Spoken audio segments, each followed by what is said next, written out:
വചനയാത്ര. ലേവ്യർ 20-ാം അധ്യായം. വിവിധ ശിക്ഷകൾ. കർത്താവ് മോശയോട് അരുളിച്ചെയ്തു, ഇസ്രായേൽ ജനത്തോട് പറയുക, ഇസ്രായേൽ ജനത്തിലോ ഇസ്രായേലിൽ വന്നു വസിക്കുന്ന വിദേശികളിലോ നിന്ന് ആരെങ്കിലും തങ്ങളുടെ മക്കളിൽ ആരെയെങ്കിലും മോളക്കിന് ബലിയർപ്പിക്കുന്നെങ്കിൽ അവനെ കൊല്ലണം. ദേശത്തിലെ ജനങ്ങൾ അവനെ കല്ലെറിയണം. അവനെതിരെ ഞാൻ എൻ്റെ മുഖം തിരിക്കുകയും ജനത്തിൽ നിന്ന് അവനെ വിച്ഛേദിച്ച് കളയുകയും ചെയ്യും. എന്തെന്നാൽ അവൻ തൻ്റെ മക്കളിൽ ഒരാളെ മോളക്കിന് ബലിയർപ്പിച്ചു. അങ്ങനെ എൻ്റെ വിശുദ്ധ സ്ഥലം മലിനമാക്കുകയും എൻ്റെ പരിശുദ്ധനാമം അശുദ്ധമാക്കുകയും ചെയ്തിരിക്കുന്നു. അവൻ തൻ്റെ മക്കളിൽ ഒരാളെ മോളക്കിന് ബലി കൊടുക്കുമ്പോൾ ദേശവാസികൾ അതിനു നേരെ കണ്ണടച്ചു കളയുകയും അവനെ കൊല്ലാതിരിക്കുകയും ചെയ്താൽ ഞാൻ അവനും അവൻ്റെ കുടുംബത്തിനുമെതിരായി എൻ്റെ മുഖം തിരിക്കുകയും അവനെയും മോളക്കിനെ ആരാധിക്കുന്നതിന് അവൻ്റെ പിന്നാലെ പോയവരെയും സ്വജനത്തിൽ നിന്ന് വിച്ഛേദിച്ചു കളയുകയും ചെയ്യും. ആരെങ്കിലും മന്ത്രവാദികളുടെയും കൂടോത്രക്കാരുടെയും പുറകെ പോയി അന്യദേവന്മാരെ ആരാധിച്ചാൽ അവനെതിരെ ഞാൻ മുഖം തിരിക്കുകയും അവനെ സ്വജനത്തിൽ നിന്ന് വിച്ഛേദിച്ച് കളയുകയും ചെയ്യും. അതിനാൽ നിങ്ങളെ തന്നെ ശുദ്ധീകരിച്ച് വിശുദ്ധരാകുവിൻ. എന്തെന്നാൽ ഞാനാണ് നിങ്ങളുടെ ദൈവമായ കർത്താവ്.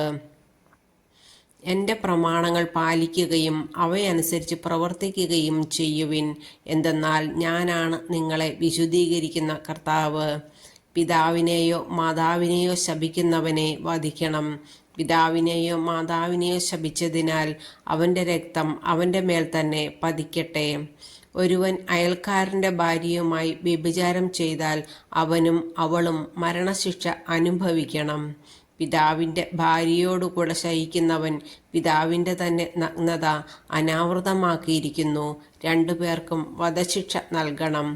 അവരുടെ രക്തം അവരുടെ മേൽ ആയിരിക്കട്ടെ. ഒരാൾ തൻ്റെ മരുമകളും ഒരുമിച്ച് ശയിച്ചാൽ ഇരുവരെയും വധിക്കണം. അവർ ഹീനകൃത്യം ചെയ്തിരിക്കുന്നു. അവരുടെ രക്തം അവരുടെ മേൽ ആയിരിക്കട്ടെ. ഒരുവൻ സ്ത്രീയോടുകൂടെ എന്ന പോലെ പുരുഷനോടുകൂടെ ശയിച്ചാൽ ഇരുവരും ഹീനമായ പ്രവൃത്തിയാണ് ചെയ്യുന്നത്. അവരെ വധിക്കണം. അവരുടെ രക്തം അവരുടെ മേൽ ആയിരിക്കട്ടെ. ഒരാൾ ഒരു സ്ത്രീയെയും അവളുടെ അമ്മയെയും പരിഗ്രഹിച്ചാൽ അത് ഹീനകൃത്യമാകുന്നു. നിങ്ങളുടെ ഇടയിൽ ഇതുപോലുള്ള ഹീനകൃത്യം ഉണ്ടാകാതിരിക്കാനായി 3 പേരെയും തീയിൽ ദഹിപ്പിക്കണം. മൃഗത്തോടുകൂടെ ശയിക്കുന്നവനെ വധിക്കണം. മൃഗത്തെയും കൊല്ലണം. ഒരു സ്ത്രീ ഏതെങ്കിലും മൃഗത്തെ സമീപിച്ച് അതിൻ്റെ കൂടെ ശയിച്ചാൽ അവളെയും മൃഗത്തെയും നിങ്ങൾ വധിക്കണം. അവർ മരണശിക്ഷ അനുഭവിക്കണം. അവരുടെ രക്തം അവരുടെ മേൽ ആയിരിക്കട്ടെ. തൻ്റെ പിതാവിൽ നിന്നോ മാതാവിൽ നിന്നോ ജനിച്ച സഹോദരിയെ ഒരുവൻ പരിഗ്രഹിക്കുകയും അവർ പരസ്പരം തങ്ങളുടെ നഗ്നത കാണുകയും ചെയ്യുന്നത് നികൃഷ്ടമാണ്. സ്വജനത്തിൻ്റെ മുൻപിൽ വച്ച് അവരെ വധിക്കണം. അവൻ തൻ്റെ സഹോദരിയുടെ നഗ്നത അനാവൃതമാക്കിയിരിക്കുന്നു. അവൻ അതിൻ്റെ കുറ്റം വഹിക്കണം. ഒരുവൻ ആർത്തവകാലത്ത് സ്ത്രീയോടുകൂടെ ശയിക്കുകയും അവളുടെ നഗ്നത അനാവൃതമാക്കുകയും ചെയ്താൽ അവൻ അവളുടെ സ്രാവം അനാവൃതമാക്കുന്നു. അവൾ തന്നെ തൻ്റെ രക്തസ്രാവവും 2 പേരെയും സ്വജനത്തിൽ നിന്ന് വിച്ഛേദിക്കണം.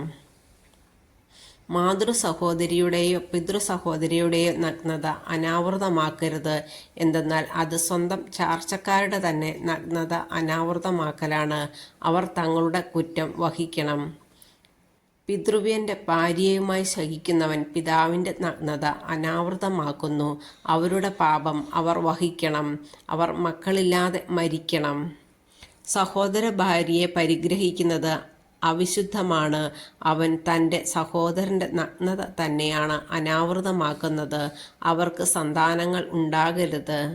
നിങ്ങൾക്ക് വസിക്കുവാനായി ഞാൻ നിങ്ങളെ എങ്ങോട്ട് നയിക്കുന്നു ആ ദേശം നിങ്ങളെ തിരസ്കരിക്കാതിരിക്കാൻ നിങ്ങൾ എൻ്റെ നിയമങ്ങളും കൽപ്പനകളും അനുസരിക്കുകയും അനുഷ്ഠിക്കുകയും ചെയ്യുവിൻ. നിങ്ങളുടെ മുൻപിൽ നിന്ന് ഞാൻ നീക്കിക്കളയുന്ന ജനതയുടെ മാർഗങ്ങൾ നിങ്ങൾ പിന്തുടരരുത്. എന്തെന്നാൽ ഇപ്രകാരമെല്ലാം ചെയ്തതിനാൽ ഞാൻ അവരെ വെറുക്കുന്നു. എന്നാൽ ഞാൻ നിങ്ങളോട് പറയുന്നു, ഞാൻ നിങ്ങൾക്ക് അവകാശമായി തരാൻ പോകുന്ന തേനും പാലും ഒഴുകുന്ന അവരുടെ ദേശം നിങ്ങൾ സ്വന്തമാക്കും. നിങ്ങളുടെ മറ്റു ജനതകളിൽ നിന്ന് വേർതിരിച്ച നിങ്ങളുടെ ദൈവമായ കർത്താവ് ഞാനാണ്.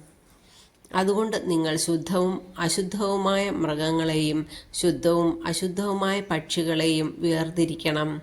അശുദ്ധമെന്ന് ഞാൻ നിർണയിച്ചിരിക്കുന്ന പക്ഷികൾ, മൃഗങ്ങൾ, ഇഴജന്തുക്കൾ എന്നിവ കൊണ്ട് നിങ്ങൾ അശുദ്ധരാകരുത്. എൻ്റെ മുൻപിൽ നിങ്ങൾ വിശുദ്ധരായിരിക്കുവിൻ. എന്തെന്നാൽ കർത്താവായ ഞാൻ പരിശുദ്ധനാണ്. നിങ്ങൾ എനിക്ക് സ്വന്തമാകേണ്ടതിന് ഞാൻ നിങ്ങളെ മറ്റു ജനതകളിൽ നിന്ന് വേർതിരിച്ചിരിക്കുന്നു. മന്ത്രവാദികളോ കൂടോത്രക്കാരോ ആയ സ്ത്രീ പുരുഷന്മാർ മരണശിക്ഷ അനുഭവിക്കണം. അവരെ കല്ലെറിഞ്ഞു കൊല്ലണം. അവരുടെ രക്തം അവരുടെ മേൽ പതിക്കട്ടെ.